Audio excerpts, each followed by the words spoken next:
There's nothing harder and nothing more joyful than people. And when I can be alongside somebody and help them reflect, and when I can be a part of somebody breaking through to their next stage of growth or to their big decisions, it gives me so much happiness that I feel emotional from that. When I see somebody who comes from a very challenged background and that they find a place here, and I'm thinking in particular of a person who said when he first joined, he thought, and this was somebody who was driving forklift and pulling orders, who said, I don't trust this. And he said because he'd been in environments where it's just actually quite brutal in a lot of production and warehouse environments. And then later on he came back and he said, I get it now, that actually everybody is here to support each other. And now I see him being such a huge champion, but it took him 6 months or more to build trust.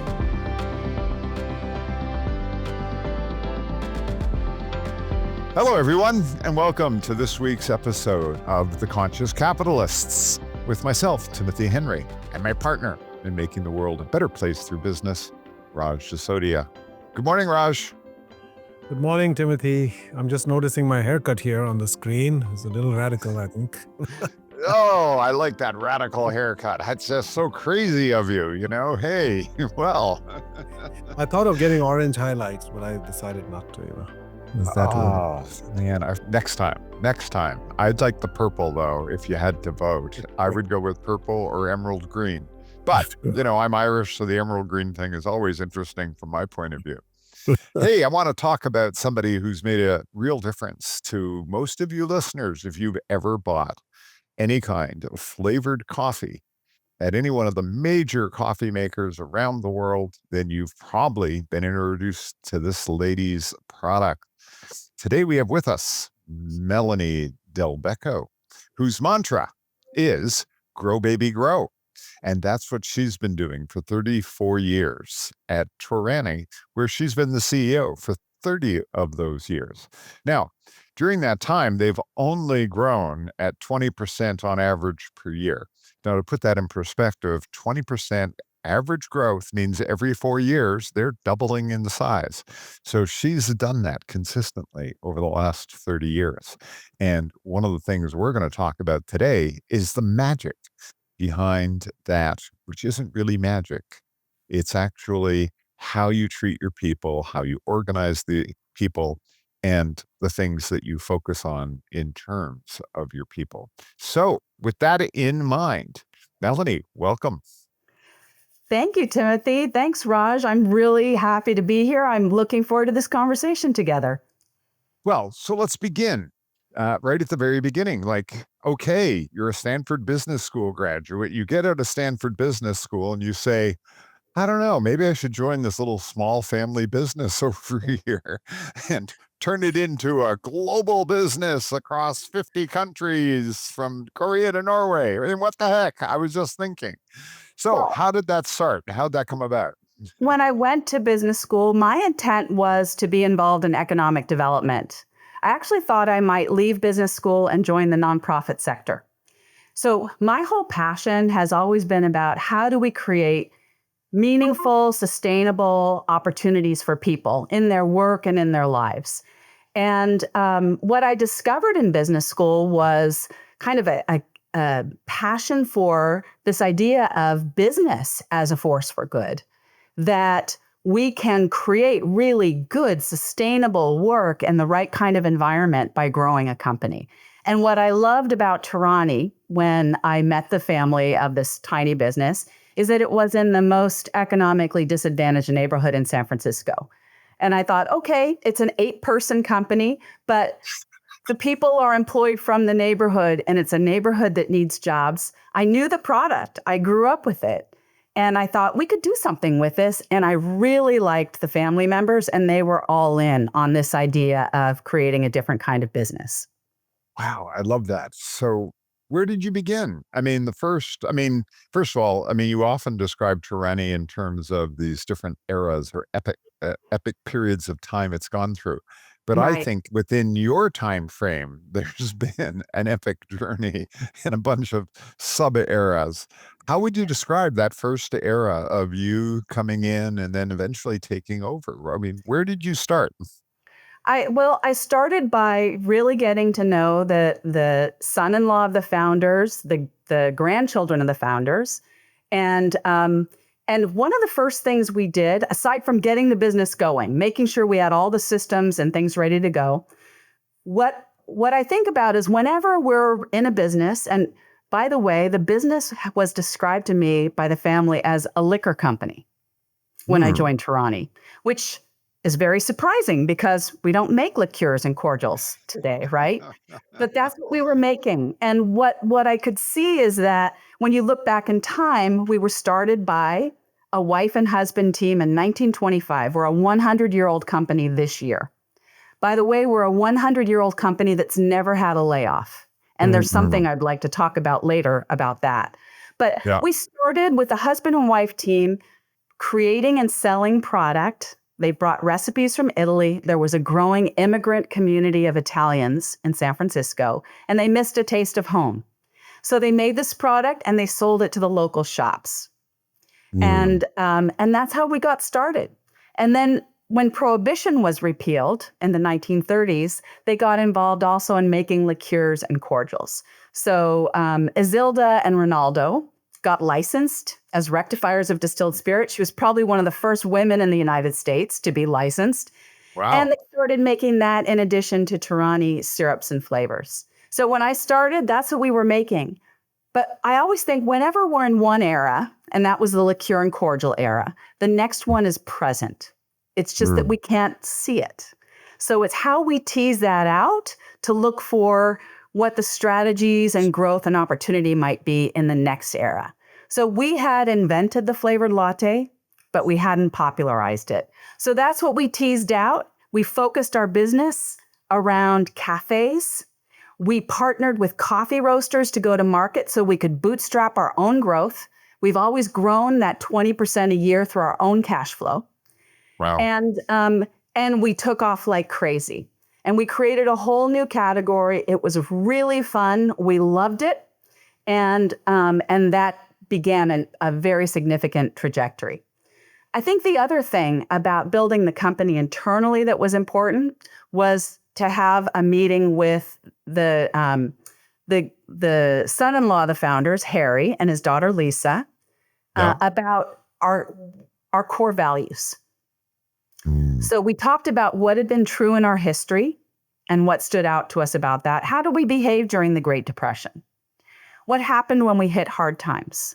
What happened when we hit good times?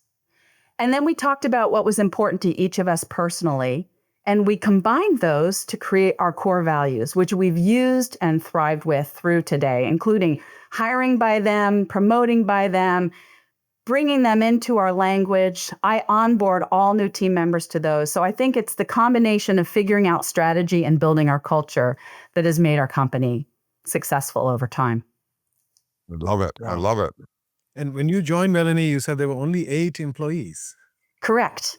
Wow. And we call ourselves team members rather than employees. Yeah.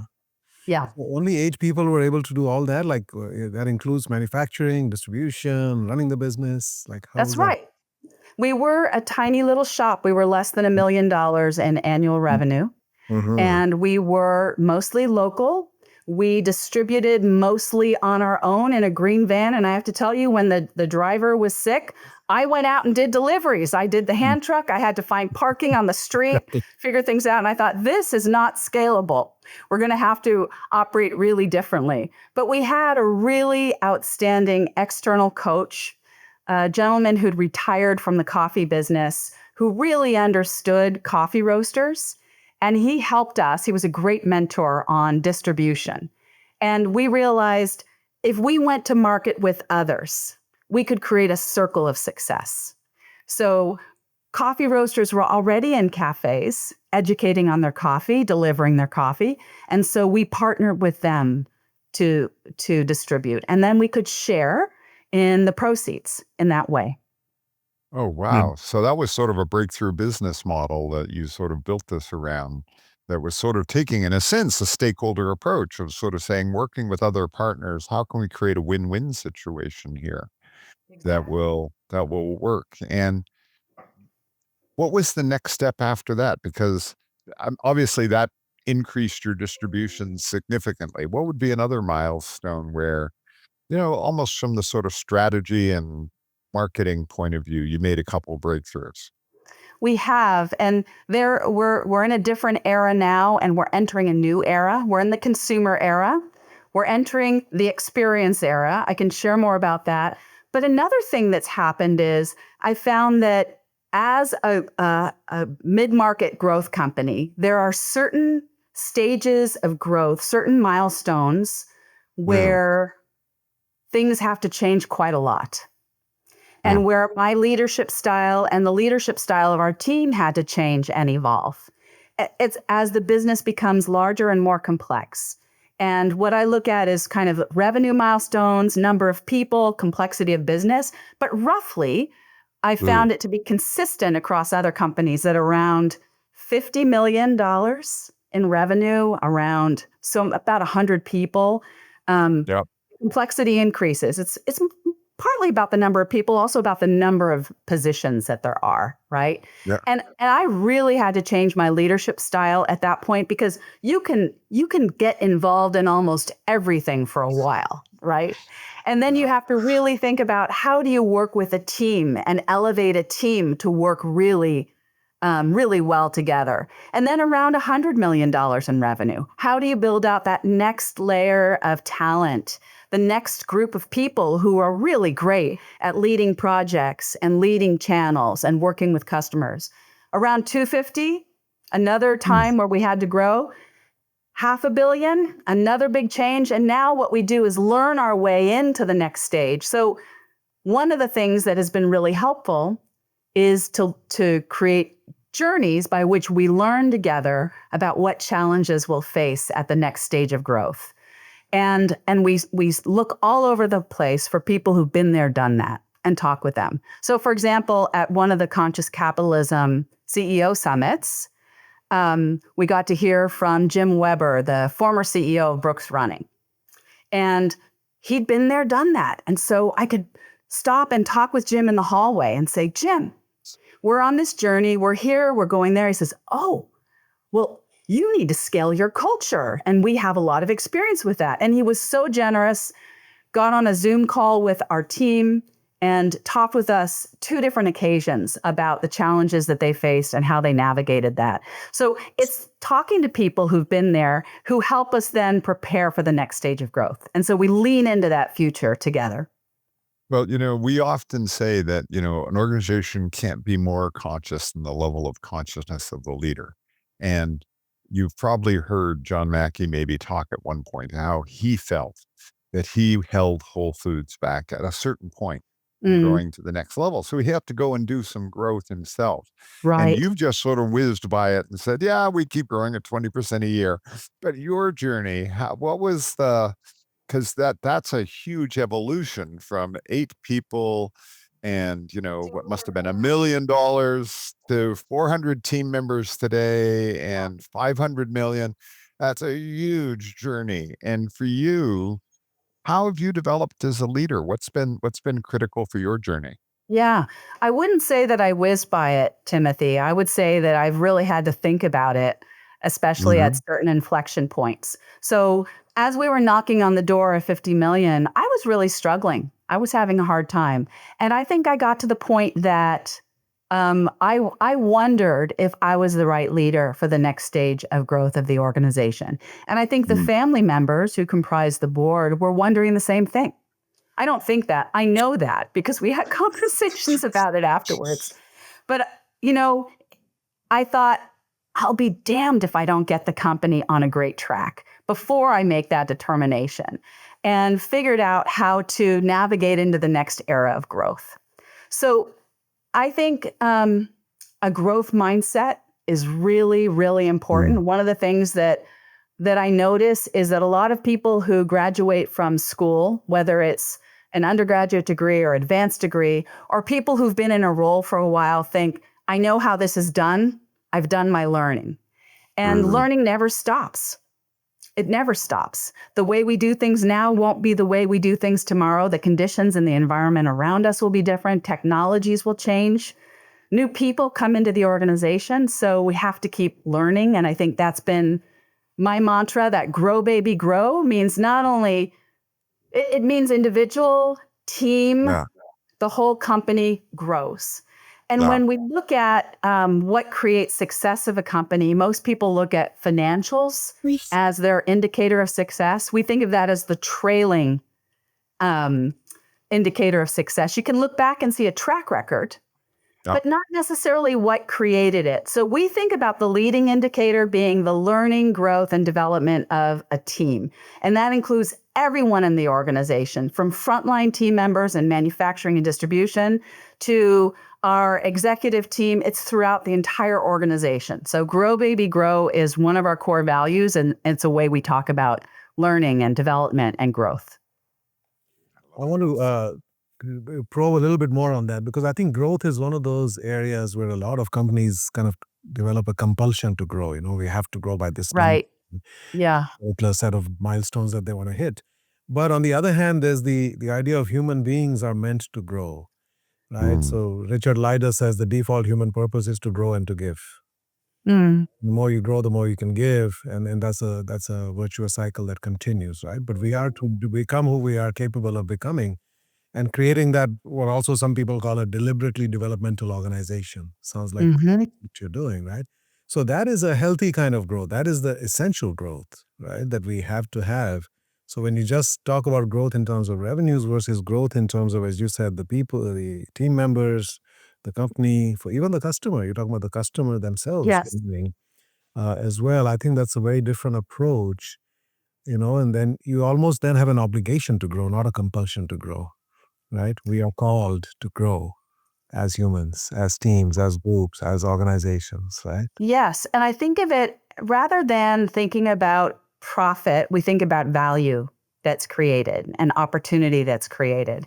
And one of the things that has led us from one era into the next is when we start to decline in our growth. And we don't target 20%. It's just that we've achieved that. I find that it's really hard when we're growing well over 20%, when we're in hyper growth. It's really hard for people to keep up with that. So it's not our desired state. It just happens to be that we've grown on average 20% a year, and we can go through bursts of greater than that. But a really good steady rate is around 14%. 14% is a great steady rate. But when we reach a certain point where maybe growth is tailing off, and we look around and we've created a lot of competition in a category, we think, all right, this probably means we're not adding as much value as we need to add to our customers and to the environment around us. So how do we think about how we will add more value? Is there a new era that we need to enter so that we can create greater value for the customers and community that we're serving? And that's what leads us into exploration of the next era. Mm-hmm.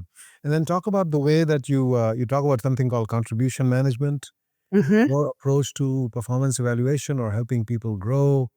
What do you do there? And also this idea of mixology, career mixology. You've got a lot of Mm-hmm. great terms here, This Yeah, is it's so our own Torani language around it. Well, have you both experienced performance reviews? Mhm. Yes. Yeah. Have you I've and got some Like it. feedback for you, by the way. Yeah. It's like going to the Oh, dentist.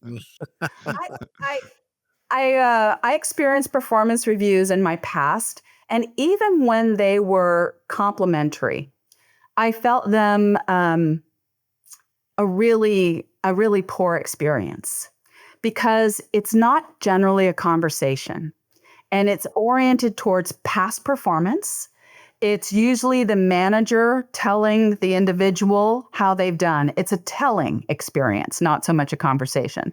So I've always been on the lookout for what would create a more growthful conversation, one that's more oriented towards the development of an individual, and one that puts the manager, so to speak, or the leader in the role of coach rather than role of telling the individual how they've done. So we created a process we call contribution management. Everybody in the company is invited to contribute. It is a person who enters that willingly as a contributor. They're not being told what to do. So it's adult, right? We're adults contributing. And so it follows a process. Every year we sit down and we say, here are the goals and the ways I plan to contribute to the organization.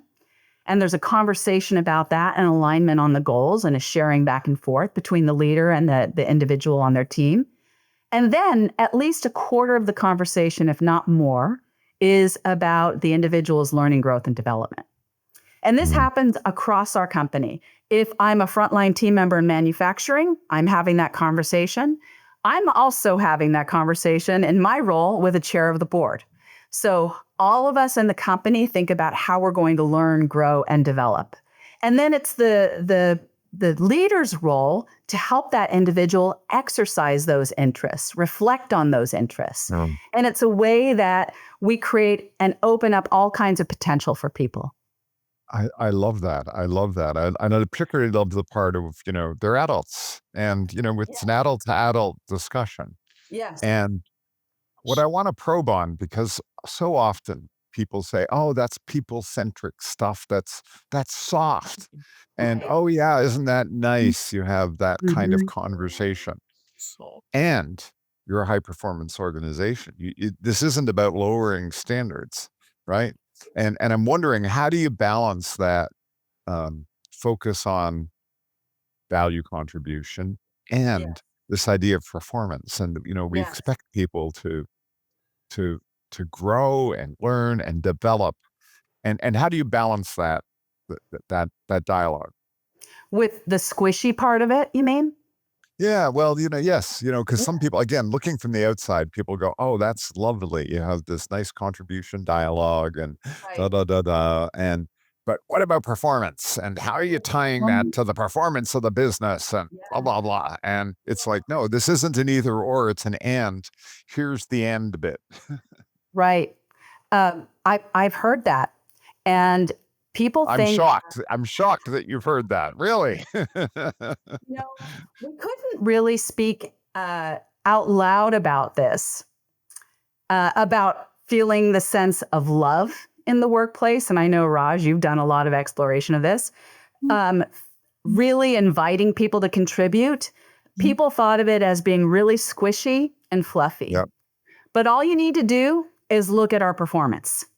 Yeah. We outperform by almost all measures, financial measures, retention measures. We are an extremely high-performing, collaborative culture of people, and it works. So you can't argue with financial results. When you see the way we've operated, it has outperformed. So that's the way we can talk about it. And I would say that it was even harder for me as a woman to talk about the way we lead and do things here until we had about a 10-year track record. Wow. Yeah. And Well, now a little bit of 34-year track record. Yeah. You've proven the point very well, Melanie. The thing that I'm fascinated about, because part of my background is I was working with Norton and Kaplan on this thing called the Balanced Scorecard, where we were starting way back when with financials are just a lagging indicator. What are your leading indicators? So when you started talking about culture and development as your leading indicators, I want to tie that to the value creation discussion. So how do you connect this idea of, well, what is value creation? Can we articulate it? And then can we work backwards to what are the leading indicators of that value creation? How do you think about that or approach that? Yeah, I think there are different ways to approach that. One is in the market and how well we're doing in the market, how well we're doing with our customers, and how well we're navigating the different stages of growth. And we need our team members to be open and ready. And what we found is when we have a learning orientation, we are resilient to the challenges we're facing in the environment, whether it's the Great Recession that we experienced 2009, 10, 11. We went through a rough patch there, but we were extremely resilient. Or COVID, right? So it's how resilient our team is and how forward thinking and flexible and change ready our team is. So our team adapts to the changes in the environment around us, as well as our efforts at growth. So every year we are always looking at what is our vision of where we're headed? What era are we in? What are the key things we're trying to build? What's going to change? And what's going to stay the same? Well, And you I'll also, share that with the entire team. and I noticed that you've also got scenario planning built in there. So Yes. yeah. What I want to highlight is you just highlighted a bunch of business disciplines that, Yes. I like to come back and say, listen, conscious capitalism isn't an excuse for not having a good business model, not constantly innovating and developing your business model. And what I hear you saying is we've built that into our processes of how we do things. And we've Absolutely. combined that with this high focus on people. We are complete strategy geeks. We love having a strategic direction and alignment. And I see that as an important part of my role. I onboard all new team members to our core values and to our history and to our vision of where we're headed. Every year, we also do a new 3-year plan that weaves our way towards that vision, and then we create an annual plan. And with each iteration, it expands farther and farther in the organization so that everybody's aligned and knows where we're headed. And that's a really important business discipline to keep everybody aligned and moving forward together. Cool. Melanie, your purpose is flavor for all and opportunity for all. Mm-hmm. At what stage in the company's history was that purpose adopted? What was the process for coming up with that purpose? And how do you make it real? What does it mean? Flavor for all, opportunity for all. And you decided to also create a position, a VP of purpose. Yes. So talk about that. How you make the purpose real? How did you come up with it? And why you feel the need for a person specifically charged with that? Yes. We have been purpose-oriented since I began. And we were always trying to figure out how we were going to build the company to create meaning among our team and in the community. And we had a lot of explorations of what our purpose would be. We always knew that there was something about the way we were operating internally, but we finally woke up to that realizing that's part of being an opportunity company is the way we operate internally. And the idea then was, how do we also externalize that? So I can speak to that a little bit. But it's really holding dear that we are highly motivated to create a different kind of company.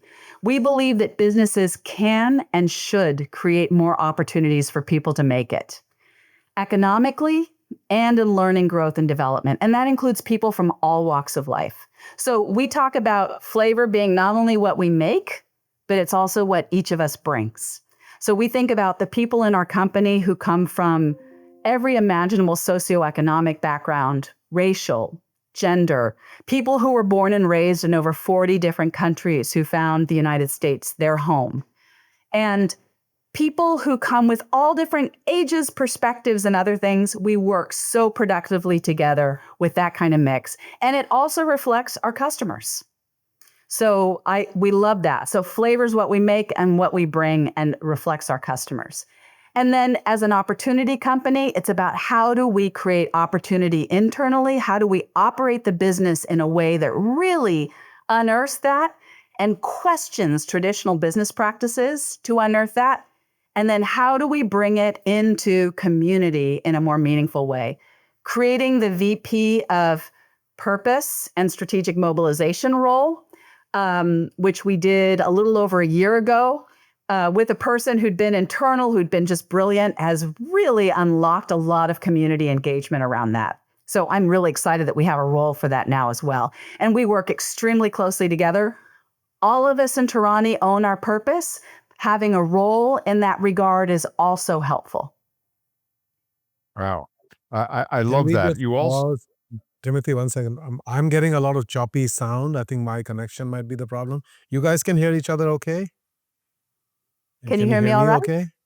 I can hear you well. I'm getting pixelated video a little Yeah, bit, I Raj. can't really hear very well. I'm going to try to switch to another Wi-Fi network. So if you just give me a couple of minutes, if you can Okay. pause. Okay. Let's see if that's Cool. better. Okay, let's try the 5G Raj version is of always it. moving around all over the country, so you never know where Raj is. So he's trying to balance this. I Okay, love I'm on the. this. I love this Okay, let's see. discussion. Hold on. It's a topic so near and dear to my heart about Okay. this whole, you know, following the disciplines of business and at the same time being this people first and finding creative, new, innovative ways as a Right. result of how you operate. Um, Raj, you back? Okay, I am back. Well, still, you guys sound choppy to me and Mm, sometimes breaks up completely. But if you can hear me all right, you're saying. yes. Yeah. Okay. Okay. So, well, let's just keep going and fingers crossed, hopefully it'll be all right. As long as you guys are recording fine and I can hear me. Yeah. Yeah. Yeah. Okay. Well, I can hear you better right now. So let's see. I think it'll be okay going forward. So let's try that. Okay. Great. Yeah. Yeah. Yeah. Yeah. Okay. So, Melanie, what I love about this discussion is that at one level, we're talking about, listen, there's some business disciplines that we follow that are, we're strategy geeks. And at the same time, we're incredibly people focused. And as a result, we reinvent some of the business processes and how we do things around here that are uniquely Torani. And and I love that approach. And one of the things that I picked up in our earlier background discussion was transformation as a team sport, Yeah. because there's a part of this that is team oriented, self managing. And I'm curious about that, how that came about and where it is today, particularly when you're now at the size you're at, which is 400 people versus, 50 or 100, as you pointed out. How is that going? And tell us a little bit about the evolution of it. Yes. Well, the first time we used the term learning journey was probably around 2010, 2011. Prior to that, I had done an exploration of how I needed to change my leadership style to be ready for Mhm. the next stage of growth. And the way I'd approach that was looking for a peer learning group to Mhm. join, to reflect and to learn and Yep. grow. I also tried to find all the people that I could who'd been through that stage of growth and had adjusted their leadership style. And so I looked at conferences. I called up our banker and said, "Hey, you know the CEO of this company and that company. Could you make an introduction?" So I went out on a journey and I went out and actively learned, kind of went on the Mm. road, did field trips, had calls with, and learned a lot about some ways that I could consider adjusting my style and growing. And I really had to struggle with it because some of the things made sense to me, and some of the things I tried, I thought, no, I can't give up on certain things. So you kind of have to experiment a little. Later, when we were looking at what our next era would be, we were in the cafe era, and we Yep. realized that it was not only a little stale, but that we weren't adding that value we were talking about to the market. So what we did is went on what we now call a learning journey with the team. We said, let's figure out what innovation looks like and our next stage of growth. And let's do that as a team of people so that we can learn together. And what we realized is that this process helps us not only reflect and learn together, but assess and process and develop a language together so that we would learn, we would stay open-minded through the learning, we would download it at the end of the journey. And that one in particular was about 9 months. Mm. And then we would upload it into Fresh Strategy. And that's when we figured out for the first time that this process really worked for us to determine our next era of growth, which was the consumer era. We then Mm. adopted this to do all kinds of things. So when we were looking at what kind of WMS, warehouse management system, should we have? There's a learning journey before that. And we look at not only who's done it, but who's not done it on purpose. What are the Mm. problems that people face when they do it? We did a learning journey a few years ago on how do companies greatly increase their social impact? What are the approaches they take? Mm. We did one on mid-market growth. What happens and how do you get past $500 million successfully? What are the pitfalls? What do people wish they would have done differently or all over again? Where do people stumble? Where were they successful? And we learn so much by talking in a confidential way with people who've had those experiences. So we love that as a process, and we use it all over the organization. Wow. Wow. I Very, very really think, impressive. Very thoughtful and deliberate approach that you've taken. There's so much to learn here from others. I think our listeners are really getting a treat here. I want to also talk about your commitment to the community. You are in this community called Bayview Hunters Point. I'm assuming the family had some roots there, and you've made a decision to stay there. And I'm sure now with the scale you're at, you're actually seeing a significant impact. I mean, you're also consciously doing a number of things in the economic development area. So if you could talk Well, about some of let me start by saying, Raj, we were in the Bayview Hunters Point neighborhood, and we outgrew our space there.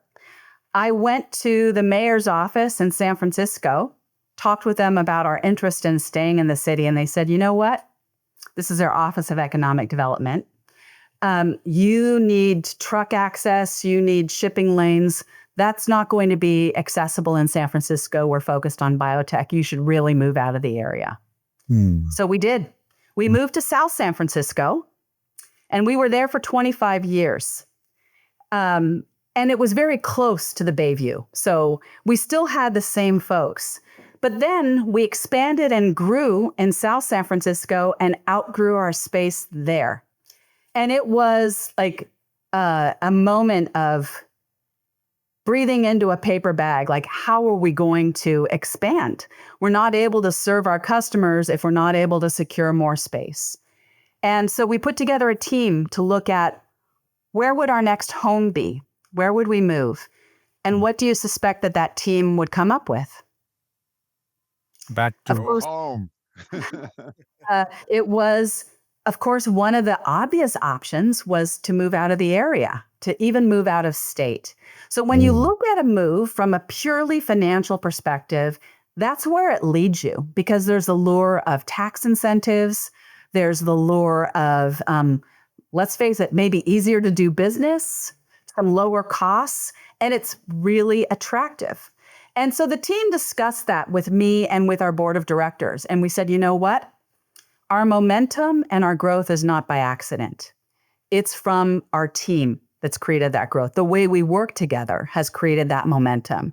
So what we did is drew a zip code map of where our team members lived and where we saw our team members moving. So we figured out the sweet spot there, and it was across the bay. We're adjacent to Oakland, California now. We're in the town of San Leandro. And we set this as the place, and we let our team know years in advance that we were going to move, and that our goal was 100% retention in that move. And so we engaged them in conversations. We had one-on-one interviews with all team members to talk with them about what would get them excited about the move and what would they be worried about. So that was our intent. And then we had planned our move. We're ready to go. And it was the middle of March 2020. And we all know what then. Our move happened to coincide exactly with the stay-at-home order for COVID. So it took us 6 months instead of 6 weeks to move, but we made it safely with all of our team members. And we could not have made it through that perilous environment and that big change effort without them. I love that story. I love the approach you took, because it illustrates so clearly that, you do the spreadsheet model and it says move. Yeah. Here's the financial benefits of moving from a cost point of view. From a cost What point it of view. forgets is, our greatest asset really is our people.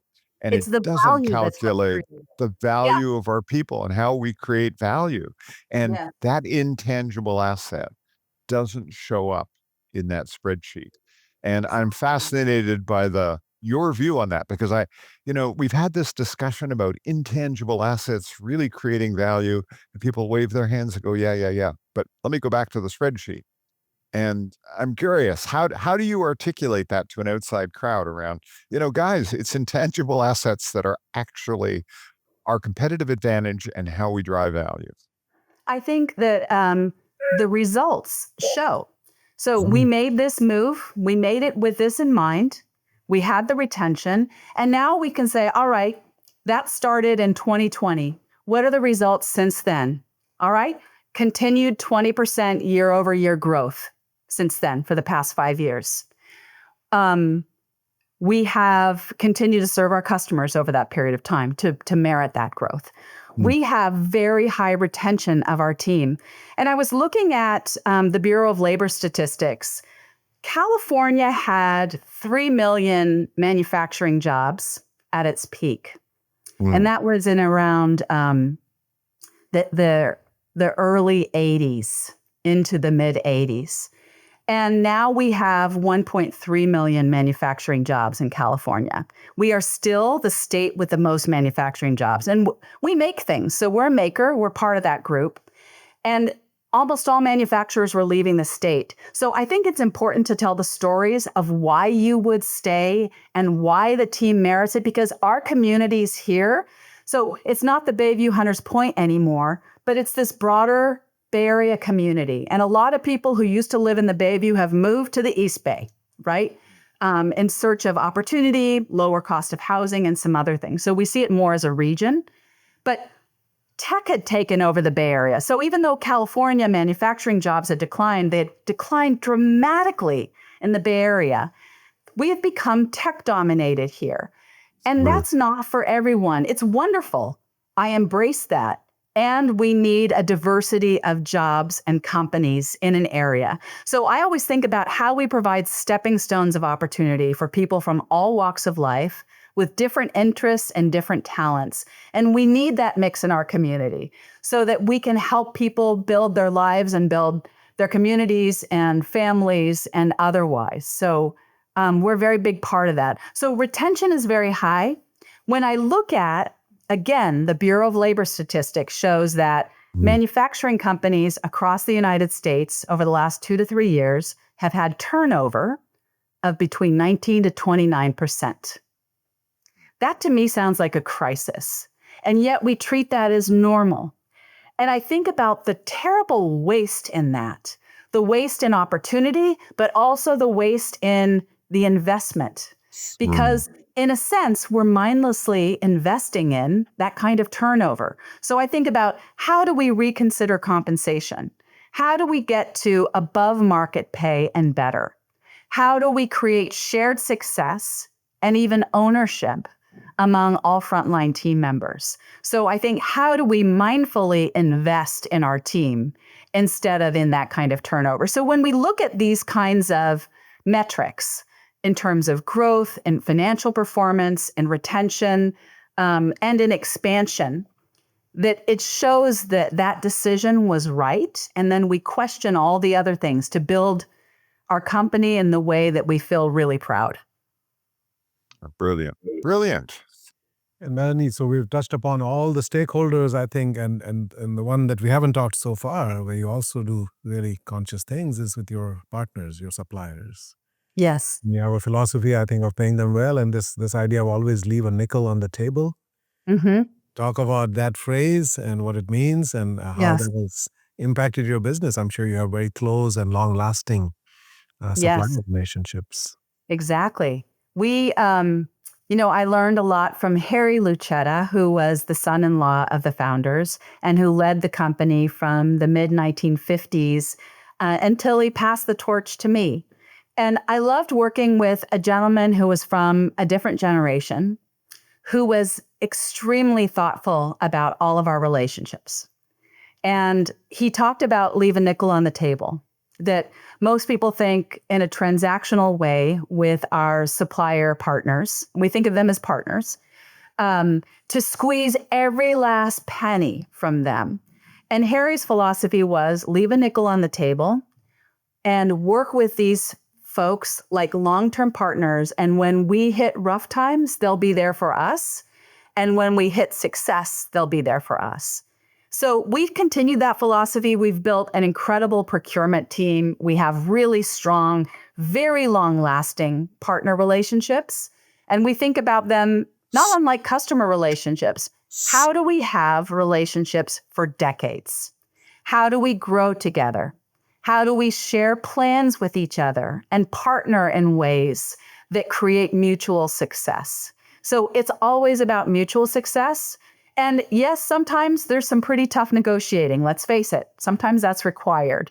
But we think about it as shared success as we grow. And what we found during not only COVID, with all the supply chain loop-de-loops that we went through after that, the Great Resignation, you name it, we went through all that period as a company successfully, and our supplier relationships really sustained us a lot. They provided preferential treatment. We were able to source packaging materials and other things. They worked flexibly with us because we had such a strong long-term relationship.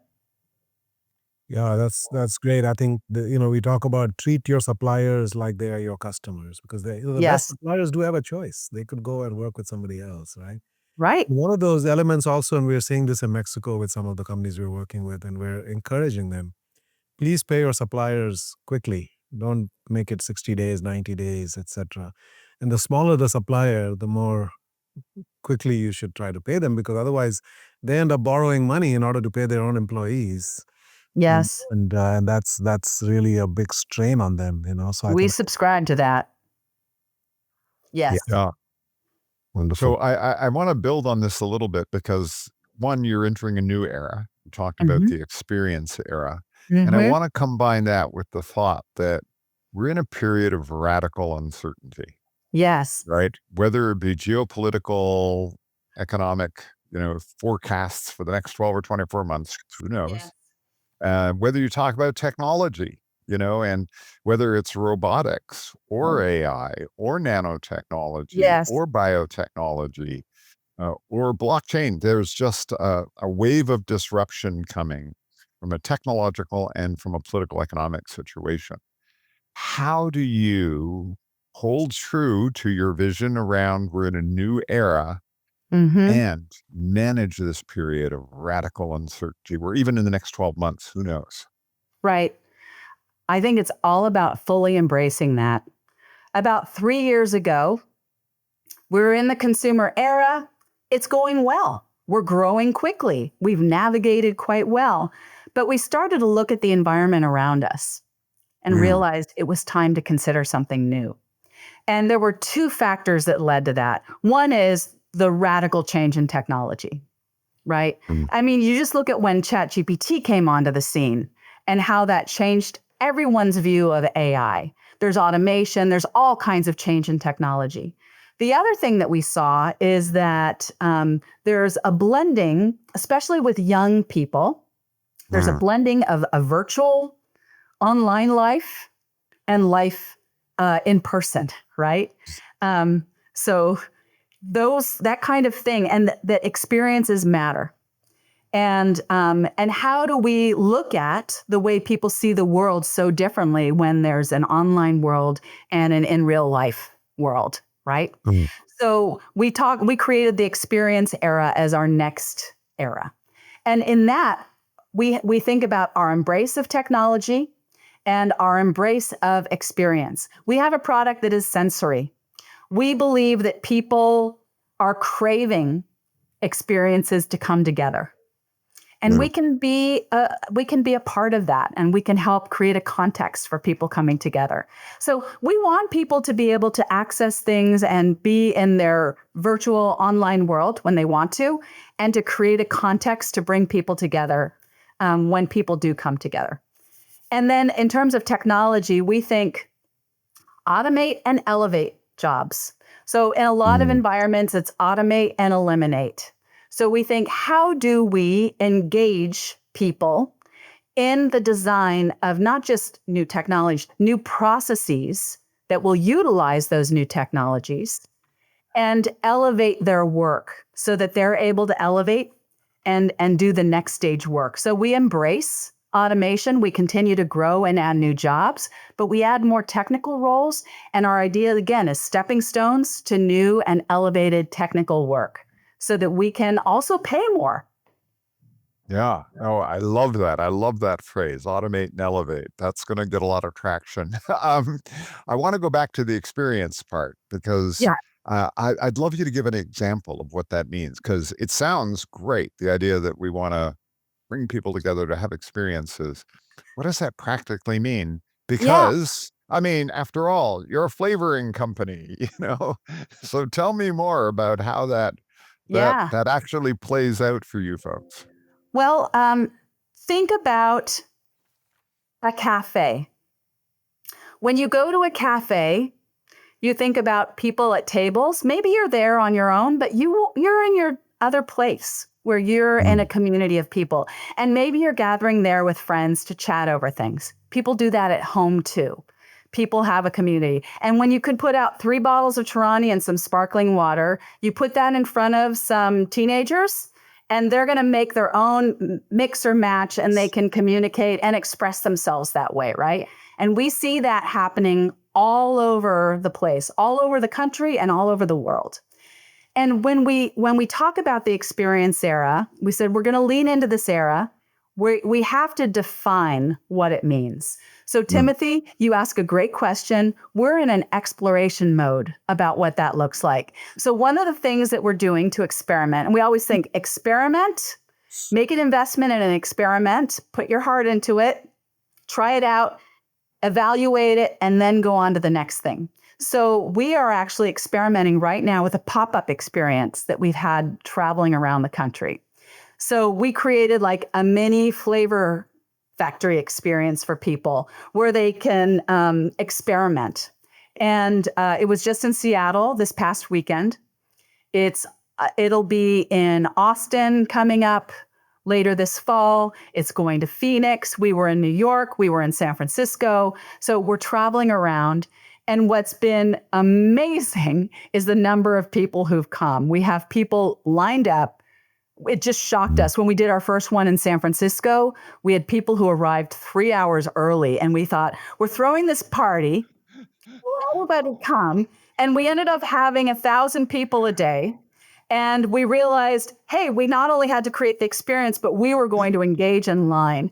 And we gave samples. People came with friends and family, and we did trivia. We had so much fun getting to know people. And we thought, wow, people were craving a reason to be out with friends, with family, trying some things. And it was a really fun convening of flavor. I love it. I love Well, it. So, Melanie, we often ask this, but with you, I'm really fascinated because you are such an amazing leader and you've led this business in such an amazing way. You're really an exemplar of so much of what we talk about here at Conscious Capitalism. So I'm curious, what made Melanie Melanie? What were some of the formative experiences that created you, that you would step into this kind of role and be this kind of exemplar? Because I think it's amazing. It's an amazing story, and it's amazing interviewing you. So, who's that core? What made you you? Yeah. Well, I think all of us are shaped by early life experiences. And mine was shaped very much by um, a family that didn't work. So, My parents were divorced when I was very young, and my brother even younger. And I saw my mom struggle a lot. I saw my mom hold down many jobs to try to make ends meet.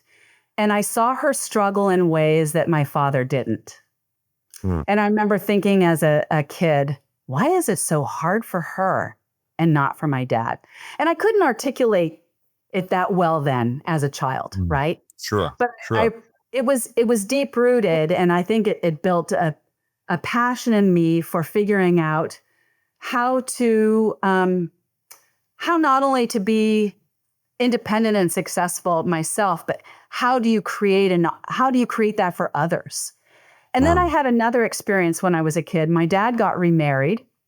My stepmother was an elementary school teacher in the middle of San Francisco in Chinatown. And she took her kids on a field trip to the beach, which was literally 2.5 miles away, an easy bus ride. You could walk there. And I thought she was joking. And I heard from her that many of the children in her class, this was 5th grade, had never seen the ocean.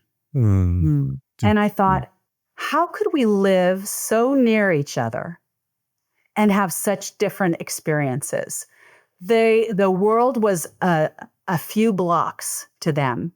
And so those were really powerful experiences and motivators to me to open up potential and possibility for others. And I've always had an interest in economic development and in unearthing opportunity for others. So it kindled a passion for me of opening up possibilities. I love it. Wow. I have to echo everything that Timothy said. I think you're an extraordinary leader. You blend all of the attributes, strength and compassion and love. I wrote a book about integrating the masculine and the feminine in leadership. Mm. You embody that. We're missing that part, the heart, the joy, the caring, the compassion, alongside accountability, growth, innovation, everything else. So I think it's beautiful. Now, we like to end with some rapid fire questions, a little more fun. Roll up your sleeves and get ready. Here he comes. So, what's your morning beverage of choice? Oh, well, after this call, I'm going to go have a chocolate banana iced latte. Oh, yeah. And my morning beverage of choice is also to make morning beverages of choice for anybody who's in the Torani lobby. Oh, you make it. And which flavor, which Torani flavor is your favorite? I use our chocolate sauce combined with creme de banana syrup. So that's a favorite. But we'll probably go for sugar-free s'mores tomorrow morning. I love that one too. There's so many. It's like asking if you have a favorite child. I'm going to have to go and buy some of these. Now, what's a book or an idea that's changed how you think about business and leadership? And you don't have to say conscious capitalism, okay? So what books have influenced? But you can, but no, you don't have to. Well, there are many. One that was really very helpful to me in our early stages was Itzhak Adiz's. Do you know him? Oh, yeah, very well. I know. Organizational Growth Cycles. I carried that around like a business Bible in the early years because there's an idea of abnormal problems and normal problems. So when we would hit struggles, I could look and say, look, these are normal struggles associated with this stage of growth. And it was extremely helpful to us. Another one that I've really liked is The Case for Great Jobs. I love that book. Is that Zenepton? MIT? Yes. Okay, yeah. Yes, I love that one. And that's one that we read together as a team here as well. And we realize how aligned we are with that thinking. We really deploy a lot of the things that they discuss in that book. Wonderful. What was your favorite course at Stanford? No question. It was Jim Collins' class on small business.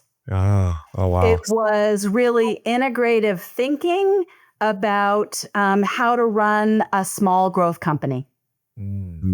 Was Michael Ray still teaching that time, the creativity in business course that became quite legendary? Absolutely. Yes. When you took that one? Yes. Okay. Yeah, I mean, there were a lot of great classes, but the Jim Collins class, he later wrote with Jerry Porras, Good to Great, and Built to Last, and then Good to Great. That's my favorite book of his. That was very influential on us too, because we realized through their research, what made great lasting companies wasn't the idea or the financing or other things like that. It was clear and consistent communication of core values over time. So that book, Built to Last, was very influential. What is something that people will be surprised to know about you? I'm pretty open, so I don't know that there's so much that's surprising. Maybe that I don't think it would be surprising that I'm ready to hug anybody in the workplace who needs that. I'm passionate about all parts of the business, and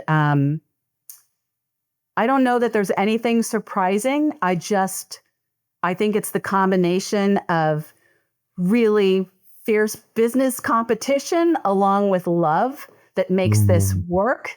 And we're wide open about it. Beautiful. Love it.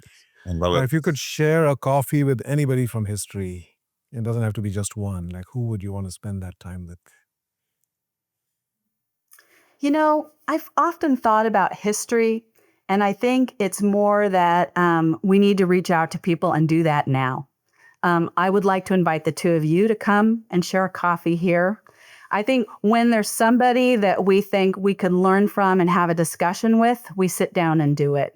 And one of my favorite conversations is with frontline team members. Mm-hmm. I love sitting down in a lunchroom with a bagged lunch and sitting among our team members and having conversation with them. I enjoy that and learn so much from that too. So it's being with everyday people and everyday companies that I love most. What a beautiful answer, Melanie. What a beautiful answer. I love it. And my last question, and this is a new one, Timothy. You know, my life changed when I experienced tears of joy connected to my work. In that instant, I found my purpose. I said, wow, I've never been emotionally touched by my work before.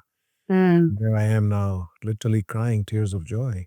Have you had an experience, and I'm sure you have, where you have experienced tears of joy connected to your work as a leader? But all the time. All the time. You're a hugger and you weep. Well, I think there's nothing harder than people and nothing more joyful than people. And when I can be alongside somebody and help them reflect and when I can be a part of somebody breaking through to their next stage of growth or to their big decisions, it gives me so much happiness that I feel emotional from that, right? When I see somebody who comes from a very challenged background and that they find a place here, and I'm thinking in particular of a person who said when he first joined, he thought, and this was somebody who was driving forklift and pulling orders, who said, I don't trust this. And he said because he'd been in environments where it's just actually quite brutal in a lot of production and warehouse environments. And then later on, he came back and he said, I get it now, that actually everybody is here to support each other. And now I see him being such a huge champion. But it took him 6 months or more to build trust. And that makes me feel incredibly joyful. When I hear somebody who says, I've never had health insurance or dental insurance before, I'm going to the doctor for the first time in my life. Oh my God. That makes me incredibly joyful. I feel like I could cry now saying that. Yes, I'm there. Is it okay if we join you? Frontline folks, we need to pay a lot more attention to them. Beautiful. Yes. Beautiful. So well said. I'm going to end it now, but I would like you to stay on, Melanie, just for a moment, because there's a couple other questions that I want to ask that are something that we're doing a series on, we call How I Did It. And I'll basically ask you 3 things that you think are advice to people wanting to go on this journey. And then 2 things you wish you'd known, and you might have done differently if you had known. Right. But I just want to end it now and then formally, and then I'll get into those questions with you, if that's okay. Great. And I'll still make sure we're out in the next 5 or 10 minutes. Raj, anything else on your side that you want to ask? No, or? I just love the conversation. I want Melanie to be running everything, so. Please. Melanie for president. Yes, there we go. All right. And we've got an incredible team here that will be ready to take the torch from me at some point and some years in the future. All right. So let me wrap up and then we'll go there. Melanie, this has been amazing. Thank you so much for joining us. I've really, really enjoyed this podcast with you. So thank you so much for joining us. Thank you. I've really enjoyed the conversation with you and look forward to more. And for our listeners, if you've enjoyed today's conversation on whatever channel you're listening, please feel free to subscribe. Or if you feel so moved, go over to Apple iTunes and leave us a rating and any comments. Raj and I love to hear from you when you leave those comments. And I'd like to thank Rainbow Productions, and Ritu, who helps us get this together every week, and to Conscious Capitalism, Inc. for being our sponsor and supporter. And on that note, I just want to remind everybody there'll be a national event in Cincinnati on the future of the conscious enterprise in September. Please go over to our website for more information on that. And Melanie, once again, great gratitude for you joining us today. Thank you.